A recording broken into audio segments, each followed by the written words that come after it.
समय नहीं पढ़े, क्रिकेट खेलने चले गए, अब पढ़ लो, अब मैट्रिक पास करके दिखा दो। तेजस्वी यादव को मैं चुनौती दे रहा हूं, भाई यहां पे ट्यूशन कोचिंग जितने लोग हैं कर लो और मैट्रिक पास होकर दिखा दो। मैट्रिक पास होकर दिखा दो, मैं जनसुराज वापस ले लूंगा, आपको नेता मान लूंगा, आप ही का प्रचार करूंगा, मैट्रिक पास हो जाओ। संविदा कर्मी इंक्लूडेड टोटल 23.25 लाख लोग ही सरकारी नौकरी करते हैं। जाकर ऑडिटर जनरल का रिपोर्ट देख लीजिएगा। और ये दावा ये हो रहा है कि हमने 5 लाख दे दिया, हमने 10 लाख दे दिया। क्या आपने 5 लाख लोगों को नौकरी दे दी, उनको सैलरी मिल रही है, लेकिन उनका नाम पता कोई नहीं जानता है कि मनीष कश्यप ने मुझे ही गाली दी। तो क्या उनको सुधरने का, मुख्यधारा में आने का, सही काम करने का रास्ता देना चाहिए कि हमको उन्हीं रास्ते पर छोड़ देना चाहिए कि वो जिहादी बन जाएं? जनसुराज में आने के बाद मनीष कश्यप कुछ गलती करेंगे और जनसुराज कार्रवाई न करे तब आप मेरे से जरूर सवाल पूछिएगा। तेजस्वी यादव की अगर औकात है तो मैट्रिक पास करके दिखाए, और तेजस्वी यादव को खुले तौर पर चैलेंज कर दिया गया है। और हमें तो लगता है कि अगर यह वीडियो तेजस्वी यादव तक पहुंच गए, फिर तेजस्वी यादव और प्रशांत किशोर के बीच उठम पटकी होना, मारपीट होना तय बताया जा रहा है। वहीं प्रशांत किशोर ने आखिर जनसुराज में नए नए शामिल हुए मनीष कश्यप पर ये क्यों कह दिया कि मनीष कश्यप पर कार्रवाई होगी, यानी कि सर मुड़ाते ही ओले पड़ गए। क्या मनीष कश्यप पर जनसुराज कार्रवाई करने वाला है? आखिर प्रशांत किशोर ने ये बातें किस पक्ष में बोली है, आखिर बोलने का कारण क्या था? ये तमाम बातें 4 से 5 मिनट की रिपोर्ट में हम आपको बताने जा रहे हैं।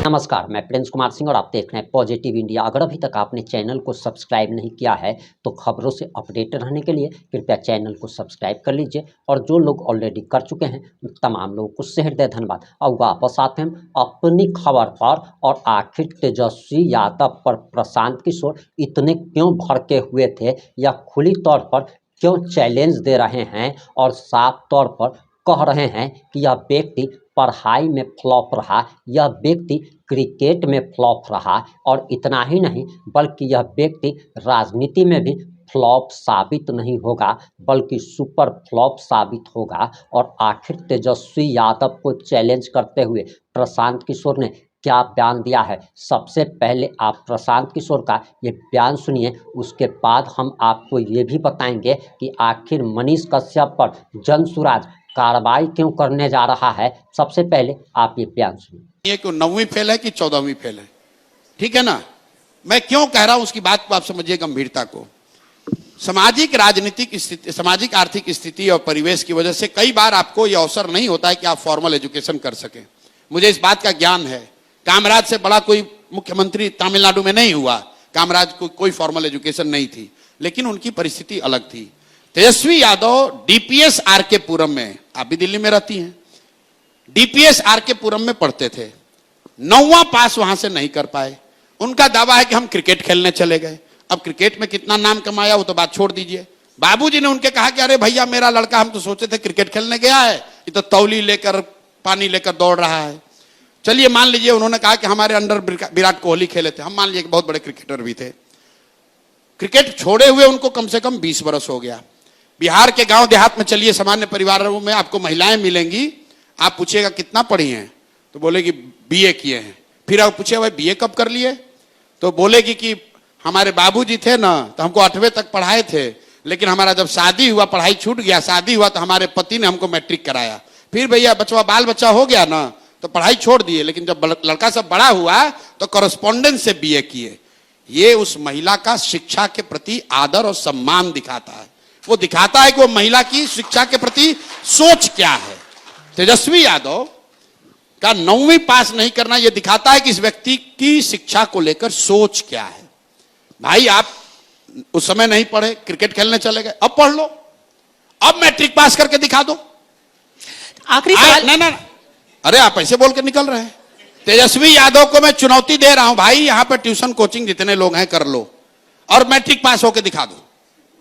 मैट्रिक पास होकर दिखा दो, मैं जनसुराज वापस ले लूंगा, आपको नेता मान लूंगा, आप ही का प्रचार करूंगा, मैट्रिक पास हो जाओ। चलिए ठीक। मैट्रिक पास ये आदमी नहीं हो सकता है। भाई लालू जी के परिवार में कोई नहीं हुआ, अरे हम मजाक नहीं, देखिए बच्चे भी हंस रहे हैं।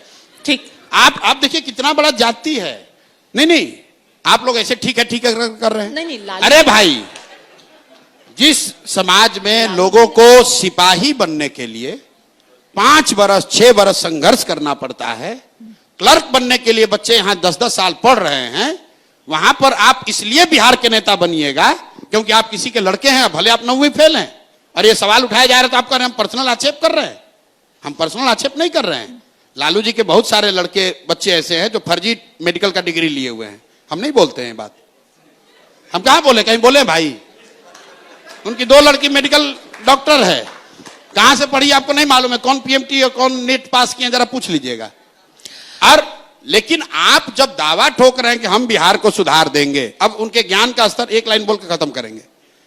ये बड़ा आदमी बोलता है सरकारी नौकरी पर कि हमने 5 लाख दे दिया, 10 लाख दे दिया। एक आंकड़ा भैया सब लोग याद कर लीजिए, बिहार में आपकी रिसर्च टीम ने नहीं बताया होगा, चपरासी से लेकर मुख्य सचिव तक संविदा कर्मी इंक्लूडेड टोटल 23.25 लाख लोग ही सरकारी नौकरी करते हैं। जाकर ऑडिटर जनरल का रिपोर्ट देख लीजिएगा। 23.25 लाख लोग बिहार में सरकारी नौकरी करते हैं और यह दावा ये हो रहा है कि हमने 5 लाख दे दिया, हमने 10 लाख दे दिया। अरे मेरे भाई, टोटल नौकरी ही 23.25 लाख लोगों को है।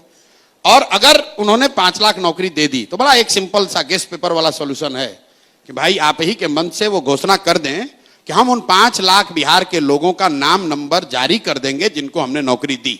आप नंबर जारी कर दो, हम लोग मान लेंगे कि भाई आपने नौकरी दी है। ऐसा कैसे है कि आपने 5 लाख लोगों को नौकरी दे दी, उनको सैलरी मिल रही है, लेकिन उनका नाम पता कोई नहीं जानता है, और तुम उसका नाम पता जारी नहीं कर रहे हो? यार जारी कर दो, हम लोग मान लेंगे कि 5 लाख नौकरी तुमने दी है। ठीक है, आपने चैलेंज दो चैलेंज दिए यहाँ पे, एक मैट्रिक पास करने का और एक वो नाम पता जारी करने का। तेजस्वी यादव पर दिया गया प्रशांत किशोर का ये बयान आपने बड़े ही ध्यान से सुन लिया होगा। अब मनीष कश्यप पर उन्होंने क्यों कह दिया ऐसा, आखिर ऐसी क्या जरूरत पड़ गई कि मनीष कश्यप पर कार्रवाई की बात जनसुराज के सूत्रधार प्रशांत किशोर करने लगे? आप जरा ये बयान भी सुनिए। हाल ही में एक सन ऑफ बिहार मनीष कश्यप को अपनी पार्टी में शामिल किया है। उनके कई पुराने ट्वीट लोग निकाल करके कह रहे हैं कि ये उनकी सोच है। क्या ये जनसुराज की विचारधारा है? क्या ये एक एग्जाम्पल आप सेट करना चाहते हैं बिहार के लिए और देश के लिए? आप तो उत्तराखंड की है, गंगा वहां से निकलती है और वहां सैकड़ों नदियां, छोटी बड़े नदियां बंगाल आते आते गंगा में समाहित होता है। तो क्या हम लोग गंगा को कोई दूसरा नदी कहने लगते हैं?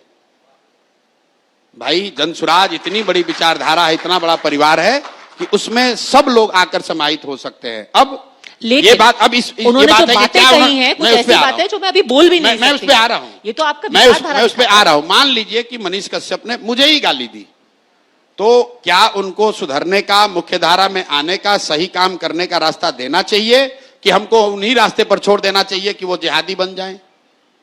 आप बताइए कि अगर 20 साल 22 साल के लड़के को कोई सोशल मीडिया के जरिए उसको हिंदू मुस्लिम के उन्माद के लिए इस्तेमाल कर रहा है, तो आपका या मेरा फर्ज क्या है? जनसुराज की बात छोड़ दीजिए, अगर वो व्यक्ति सुधरना चाहता है या अपना रास्ता बदलना चाहता है तो क्या उसको अवसर दिया जाना चाहिए कि हम लोग को कहना चाहिए नहीं जो कर रहे हैं यही करते रहो, मतलब समाज में उन्माद फैलाते रहो? मतलब जो आदमी 1 महीना पहले तक भारतीय जनता पार्टी में था, उस वक्त तो उन्मादी था, अब उनका पूरा विचारधारा बदल गई है। अब उनका एकदम माइंड चेंज। मैं ये नहीं कह रहा हूं, तो किसी समुदाय विशेष के लिए ये आपने कहा कि उनके ये टिप्पणी है, तो गांधी जी के साथ बाबा साहब भी साथ में काम किए। बाबा साहब का गांधी जी से कई मुद्दों पर बहुत मतभेद था। सुभाष चंद्र बोस जी उनके साथ काम किए, उनका भी कई मतों पर उनसे गांधी जी से सहमति नहीं थी। बहुत सारे लोग ऐसे थे जिनकी सहमति नहीं थी।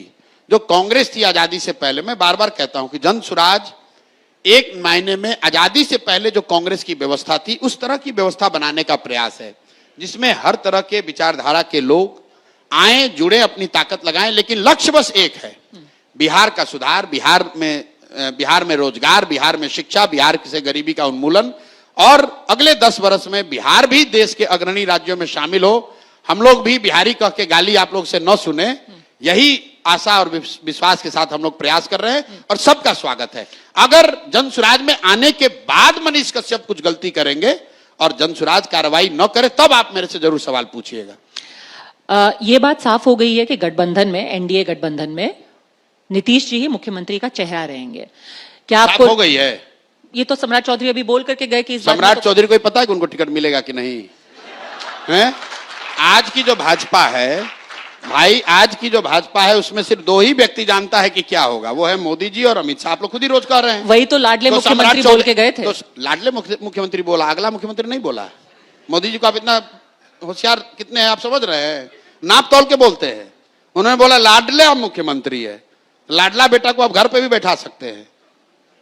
जाके पूछिए, शिंदे जी भी उनके लाडले मुख्यमंत्री थे महाराष्ट्र में, क्या हुआ उनका? ये भाजपा के जो नेतृत्व है उनको पता है, अगर कोई दूसरा कह रहा है तो अपने पेचेक से ऊपर की बात कर रहा है। सच्चाई यही है।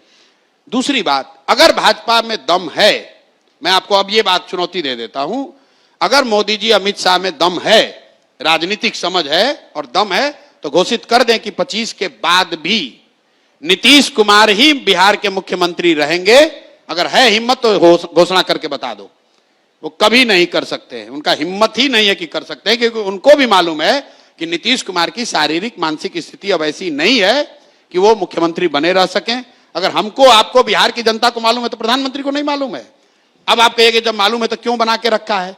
इसलिए बना के रखा है कि भाजपा की बिहार में न वो ताकत है न तैयारी है कि वो अपने दम पर 243 लड़े। तो किसी तरह जोड़ तोड़ करके वो चाहते हैं कि सत्ता में आ जाएं, और जब जीत के अगर मौका लग गया तो नीतीश कुमार को हटाकर अपना किसी को बैठा देंगे। पर हमसे कुछ ही किलोमीटर दूर अभी तो यहाँ पर एक कार्यक्रम हो रहा है जहाँ पर नीतीश जी पूरा पेंशन की योजना की घोषणा कर रहे हैं। भाई वो तो मुख्यमंत्री लगातार इतना काम इससे ये कहां हो रहा है कि प्रधानमंत्री ने कहा कि भाई नहीं, शिंदे पर जी ने कार्यक्रम कर रहे हैं। आप कह रहे हैं वो अक्षम है, लेकिन कार्यक्रम तो कर ही रहे हैं। अक्षम है कि नहीं है? अब बताइए, आप मुख्यमंत्री हैं और स्टेज पर बैठे प्रधानमंत्री का नाम भूल गए। आप राष्ट्रगान बज रहा है और अब ताली बजाने लगे। कोई अफसर मिलने आया, उसके सर पर आपने गमला रख दिया। और बिहार का हर एक व्यक्ति डेली जाता, और ये कोई हंसी का बात नहीं है, ये हंसी की बात नहीं है। आप बताइए, अगर आपको सिपाही बनना है, क्लर्क बनना है, सेना में जाना है, आपका मेडिकल जांच होता है, फिजिकल फिटनेस होती है, और 13 करोड़ लोगों का मुखिया नीतीश कुमार, वो मानसिक तौर पर स्वस्थ हैं कि नहीं, इसकी जांच कोई नहीं कर रहा है। और ये दुखद बात है, क्योंकि नीतीश कुमार, चाहे उनमें जितनी गलती हो, जिस तरह की गलतियां अभी बिहार में हो रही हैं, जिस तरह का भ्रष्टाचार, जिस तरह का नेपोटिज्म हम लोग देख रहे हैं, ये नीतीश कुमार के राजनीति की शैली नहीं है, इतना मैं कह सकता हूं। और ये इसीलिए हो रहा है कि वो he is not in control. उनके अगल बगल 4-5 अफसर हैं और 3-4-5 उगाही मंत्री सब है, यही मिलकर चला रहा है। इसको मालूम है कि नवंबर के बाद अब ये व्यवस्था रहने वाली नहीं है, तो जितना लूट सके उतना लूट ले, यही लोग ही लोग लगा हुआ है। प्रशांत किशोर जी, आपने यहाँ आकर के बहुत इनसाइट्स दी, बहुत चैलेंज भी दिए। ना जो चैलेंज दिया उसको पूछिएगा जरूर। बिल्कुल पूछेंगे। मैट्रिक तो पास नहीं कर पाएंगे, एक छोटा सा चैलेंज देके जाते हैं। ठीक है। ये आएगा, ये लोग ये बोलेगा सामाजिक न्याय, समाजवाद, ये वो पूछिएगा, भैया जरा समाजवाद पर 5 मिनट बोलिए, आपके कैमरे बोलिए कि समाजवाद है क्या, समाजवाद के तत्व क्या है, समाजवाद की क्या विचारधारा है, समाजवाद से समाज का कैसे फायदा हो सकता है। इस पर 5 मिनट तेजस्वी जी सब हम लोग को ज्ञान दे दीजिए, ये पूछिएगा जरूर। ठीक है। अभी इसलिए बता दिए, आपने अभी से पर्चा लीक कर दिया, तो चलिए शाम होते अरे होते लीक कर दे तभी फेल करेगा। कुछ विद्यार्थी उसको पर्चा दे दीजिएगा तब भी फेल करेगा। आपने वीडियो देख लिया होगा कि किस तरीके से प्रशांत किशोर ने साफ तौर पर कहा कि मनीष कश्यप की पहले की जो छवि है उससे हमें मतलब नहीं है, बल्कि मनीष कश्यप ने पहले क्या गलती की थी उससे भी हमें मतलब नहीं है। अगर मनीष कश्यप पार्टी में शामिल होने के बाद किसी प्रकार की कोई गलती करेंगे तब जनसुराज उन पर कार्रवाई जरूर करेगा, और अगर कार्रवाई नहीं किया गया तब आप प्रशांत किशोर से सवाल पूछिएगा। यानी कि कहीं ना कहीं प्रशांत किशोर ने मनीष कश्यप का बचाव किया है, और इन सारे घटनाओं पर आपकी क्या प्रतिक्रिया है, अपनी प्रतिक्रिया जरूर दीजिएगा। जुड़े रहे हमारे साथ। जय हिंद, जय भारत।